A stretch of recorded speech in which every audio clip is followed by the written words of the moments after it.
Gordon were lonely when Thomas left the yard to run his branch line. They missed him very much.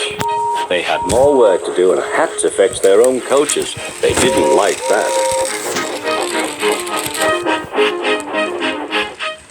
James grumbled too. "We get no rest, we get no rest," they all complained. But the coaches only laughed. "You're lazy and slack, you're lazy and slack," they answered. Altogether, the engines were causing the Fat Controller a great deal of trouble. The big stations at both ends of the line each have a turntable. The Fat Controller had made them so that the tender engines can be turned round, because it is dangerous for them to go fast backwards. Tank engines like Thomas don't need turntables. They can go just as well backwards as forwards. But to hear Gordon talk, you would have thought that the Fat Controller had given him a tender just to show how important he was.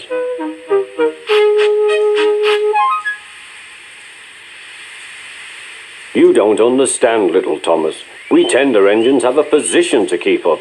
It doesn't matter where you go, but we are important. And for the Fat Controller to make us shunt trucks, fetch coaches, and go on some of those dirty sidings, it's not the proper thing."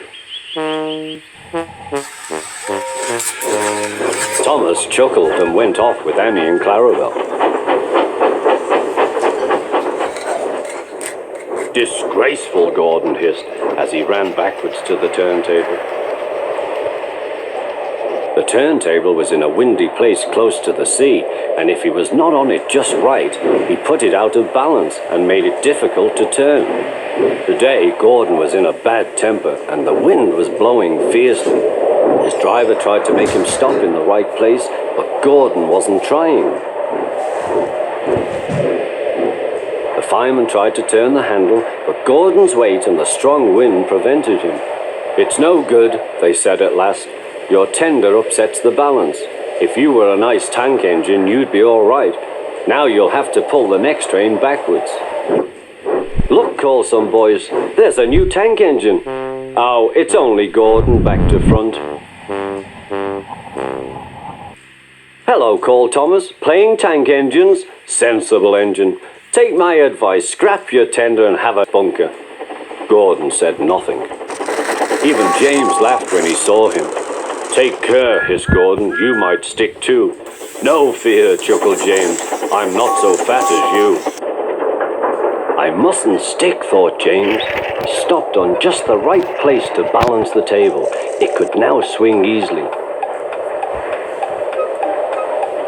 Gordon arrived in time to see everything. James turned much too easily. The wind puffed him round like a top. He couldn't stop.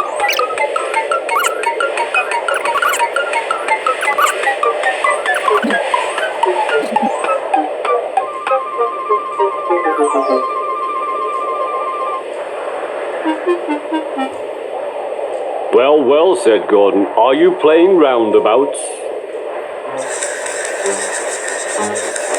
Poor James, feeling quite giddy, rolled off to the shed without a word.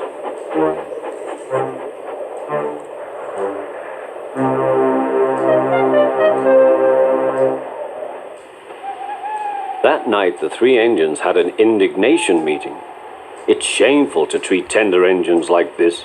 Gordon has to go backwards and people think he's a tank engine. James spins round like a top and everyone laughs at us.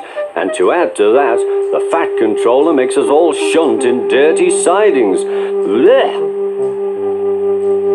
"Listen," said Gordon. He whispered something to the others. "We'll do it tomorrow. The Fat Controller will look silly.